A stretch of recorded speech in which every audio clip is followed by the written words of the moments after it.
All right, now to the back half, joined by the Gonzaga Bulldogs, picked to win the West Coast Conference this year. Graham Ike, preseason All-American selection. Assistant coach Brian Michelson, Braden Huff, and Graham, something really quick. Can you just, I don't know how simple or how complex, but can you describe the story behind the jersey change? Yeah, I went home and talked to my mom just about my grandpa. He's very dear to me in my heart and why I do what I do today. But I talked to her, and she was like, he had brain cancer, stage 4 CTE as well. And she was like, the doctors, they gave him 30 days to live, but he ended up living 15 months. So I just wanted to honor his fight. Well said. Yeah, and because obviously, like, it's not often you see the jersey change and everything else. I'm like, as you kind of like think about like that story, I'm like, when did you kind of make the decision, or how did that kind of come about of like when you had the opportunity to do that? It was early in the summer, maybe like May. And I just texted Vima, like, can I change my number? And he was like, yeah, what are you thinking? And it took me a couple of days. At first I wanted 7 and then 8, and then I was like, it's not really too much substance behind it. And then, I don't know, me and my mom were just talking about it, and I didn't know that they gave him 30 days to live, and he ended up living 15 months. And then it just hit me right there. I was like, this is perfect. Yeah, that's awesome. Also, I would want to also kind of point out, like, the Letterman you actually were just wearing. Yeah. Because we were noticing as you were walking in, because, like, even as someone who went to St. Mary's, I'm like, that thing is, like, I need that jacket. Because that thing, like, just got, I mean, so where did the Letterman come from? Because obviously, like, you guys always have some really good stuff. Came from the best in the nation, Ryan Nemhart. Yeah. It was a great gift to us, a parting gift that he had gave to us at the end of the season, to the whole team. He's still throwing dimes even when he's not here, man, but appreciate Ryan for that. Another assist on we'll attribute it to his single season assist record from last year, but did all of you guys get to watch Ryan's debut the other day? Your guys' thoughts on seeing Ryan do what he does now in the league? Yeah, I thought it was really cool to see him out there. Had a couple shots, a couple good passes. He's always going to do that. But yeah, just to see him out there on that floor is something really cool. And I mean, we see it every day. He works so hard towards that goal. So he deserves it for sure. For Coach Michelson, and I feel like you're going to be peppered if you haven't been already. Someone are going to say, well, are you going to schedule St. Mary's next year? I guarantee you somebody has asked that already. We're just going to push that off to the side a little bit and say, what actually goes into the process of scheduling non-conference games like this? Is it as simple as Coach Few calls Coach Bennett, they negotiate and agree to something, or what type of role do you play in it? And can you, to the extent that you can walk us through what that process would be? Yeah, nothing simple in scheduling, but yeah, and you'll see a little bit of everything. You touched on it. A lot of head coaches will just call each other and set that up. Every staff does have someone designated for scheduling, but it's not that simple. You got to find dates that work. You got to find venues that work. You have to balance, obviously, the quality of your schedule with quad 1, quad 2, quad 3, and quad 4s. So it's always been difficult and complicated, and now it's even more difficult. Another thing that's added to that is you have the inconsistency of how many league schedules. You got leagues playing 20 games, you got leagues playing 16 games. It really has impacted how many non-league games are available. So yeah, that's a complicated question, and a complicated, scheduling is getting harder and harder, but I think our league overall has done a really good job with scheduling lately. And you've seen the development firsthand, playing for the Zags, obviously the relationship with the West Coast Conference. Obviously, you've also been asked about the Last Dance this year. How do you kind of make sense of the story of not only Gonzaga basketball, but Gonzaga University and their relationship with the WCC over the years? It's a great relationship. This league we've been a part of it forever. I've been here a long time, 25 plus years, and it's all that I've known. Coach Few's been here 37 years. It's all that he's known. And it's been great. It's been a part of our rise to prominence. It's where we built our national brand, and it's somewhere that we've had a lot of success. And that's not just men's basketball. That's a lot of the other sports too. So it's been a great home to us. It's been really, really good for our program and our university. And, it's bittersweet. Obviously, moving on to the Pac-12, there's a lot of excitement that comes with that, and it's something we're looking forward to. But this last season, the WCC is really important to us. Within this upcoming season, obviously one of the big things that is happening with Tylen Grant Foster, we won't get into the legal part of that, but in terms of basketball and for Coach, how do you even plan to, because he's here, he's not here, how do you kind of substitute we'll run this if he's here, we'll run this if he's not here? How do you even make sense of planning basketball related things and schemes with or without him? That's a great question, because it is something we've wrestled with. You know, we've had these guys now with the way the schedule works. We had these guys all summer, and they were incredible. And we went through our usual summer program, and kind of in the back of our mind had some thoughts on what it might look like if he arrived in the fall, both offensively and defensively. Then we had a couple weeks stretch where he was integrated, and we were trying to get him up to speed kind of on what we had been doing. And now, you know, it's back to a point where it's not with us anymore. He's not with us. And so it's more hypothetical, I think. You know, I think it's boy, this might look good. This is what it might look like. But you know, that exhibition game the other night, obviously played without him, didn't have him in the rotation. You're not just trying to figure out the X's and O's. You're trying to figure out which groups play well together, which lineups function best offensively or defensively. And that's, you know, as hard as any of the X's and O's, is we haven't got to have our lineups out there yet, and kind of look what that looks like, which is what you would hope to use those exhibitions for. So it's definitely made for a unique process, a complicated process. You know, I've been here 25 years, and between injuries and NCAA stuff, you know, there's probably only been one or two times in my career that we've had something like this with the uncertainty this deep into the season. Now, we'll talk a little bit about the two guys that are here, and the transition that happened toward the end of last season that you guys ended up starting together. And obviously that was something that happened in the WCC tournament at the championship game. And it was obviously something that ended up working really well. The combination of the two of you took it into the NCAA tournament. Going into the off season and going into this season, how has that started to work a little bit better in practice now that you've been able to kind of do it over and over again, have those repetitions, have that practice with it, and how is it different than what it was last year, and what could we expect to actually the two of you be able to bring to that pairing? Yeah, I think just more continuity, just more time on the floor together. We spent this summer, and just getting used to each other's play styles. But it was a pretty effortless transition, I feel like, last year, because I mean, he's such a good player, and he's so easy to play with that when I slid in that starting lineup, it didn't make anything too tough. He takes so much attention and everything that I was able to kind of just play my game and slide right in. Now, as far as like the sliding, how much did you actually work on that last year, or at what point did you start to put that into the rotation, or at least have it in the back pocket that this could be something we use? Yeah. My mom has a funny saying, prevention gets no credit. We have been working on it just in the summer before, just because that's how our offense works. If one lineup where it's me and B Huff playing together, we're still running our same that we usually play. So that just definitely helped us at that time. But like B Huff said, like, he just commands so much attention. He makes my life a lot easier and everybody else's life a lot easier. The continuity has been great. The chemistry has been there. We've been building that, continuing to build that. But I'm starting to learn where he wants the ball in certain positions, when to cut, when to stay, things like that. But it's becoming easier day by day.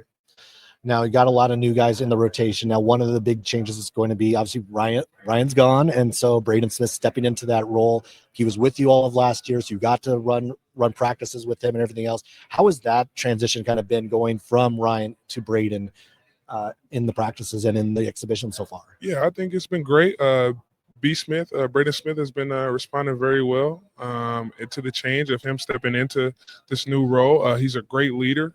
He leads the team the right way, especially with him being a former quarterback. He knows how to get the best out of everybody on the team.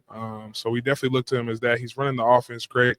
He's playing hard every single possession, pushing the break with great pace, and just playing great defense. And his mentality has just been positive, growth-like every single day.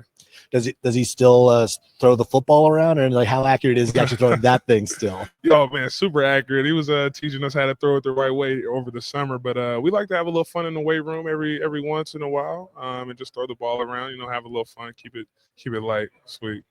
Obviously, not having Ryan, and another element to that is his leadership.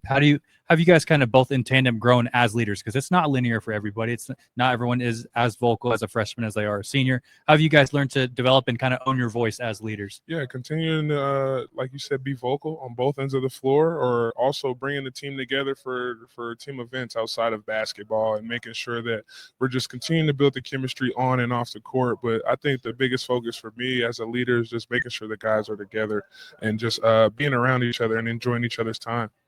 Braden, for you, obviously, it's been well documented how good of a shooter you are, both on the interior and outside. How have you kind of own the complementary parts of your game over the course of the offseason, and kind of what the coaches challenge you to do, and how do you feel like you've met those challenges? Yeah, a big challenge for me was just getting better defensively, being able to guard, especially with the big lineup, guys on the perimeter, quicker guys. So I spent a lot of time on that, and then just making reads too, throwing doubles, being able to play out of doubles, all that stuff. So yeah, but like I said, he commands so much attention that makes my job easy, and the guards do a great job defensively with the ball screen coverages and everything, getting through screens that they've been making my job real easy.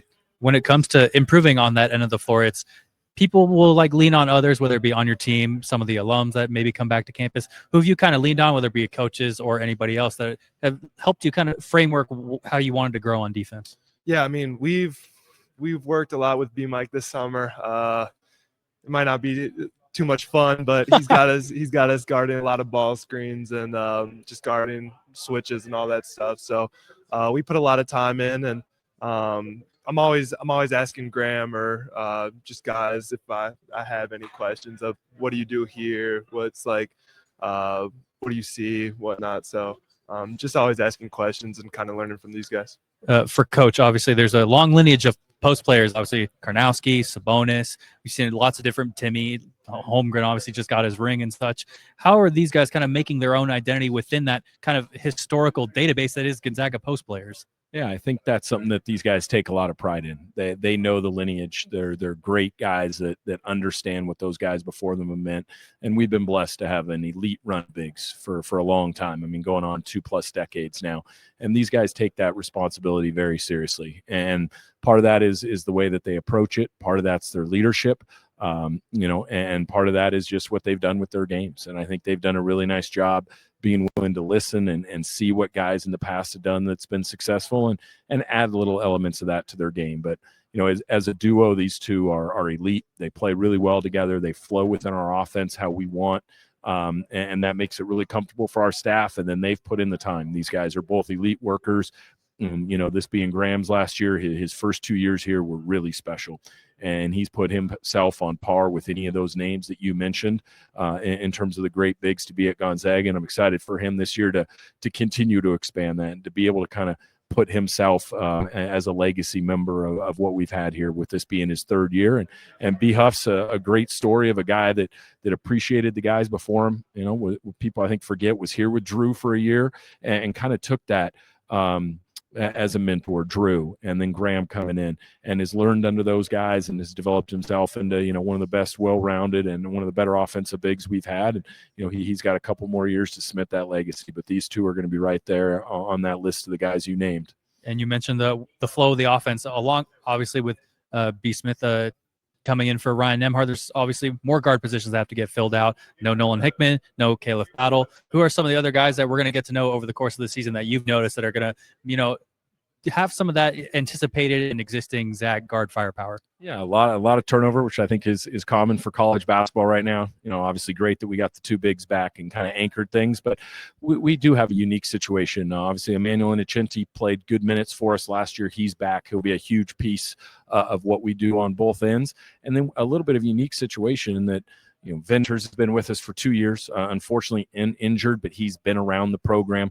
Jalen Worley is another really talented kind of do-it-all guard that's got great size that played with us the second half of last year, and then Braden Smith. So we had 3 guys that were within our program. They don't necessarily have game minutes, but they have some experience with us. And those 3 will all have big roles. I think our depth at guard is a strength of this team. And we have great size in the backcourt, and we have great depth, and I think we have versatility. I mentioned those guys. Mario comes from Spain with a high level of experience. He obviously played in Eurobasket this summer. He's a dynamic guard that can really handle the ball and make plays. And then bringing in Adam Miller, a guy that's in his 6th year, that you go back to the COVID year, started as a true freshman on an Illinois team that was top 3 in the country. He's made a bunch of shots in his career. He's experienced. He plays both ends of the floor. I think adding a guy with that type of experience was really important. Losing Nemhard, but like you mentioned, Hickman and Battle too, are obviously really, really good college players. I want to round back to Steele, because he has missed the last 2 years because of injuries. For basically the entire team, how how great has it been to see him finally back on the court, healthy, and really like he's for many who are watching, like kind of almost see him as a potential X factor or like someone who's going to bring a lot to your team because he's able to stretch the floor for your team. Someone who was obviously a Big Sky Player of the Year just a few years back.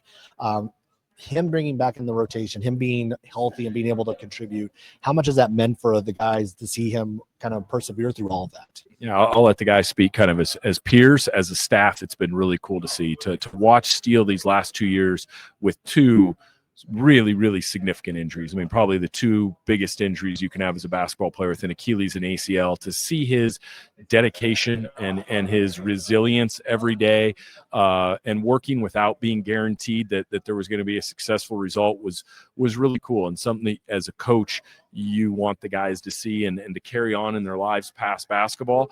And so for him to be back healthy and to be playing as well as he is, you mentioned he's got incredible size. He can really stretch the floor.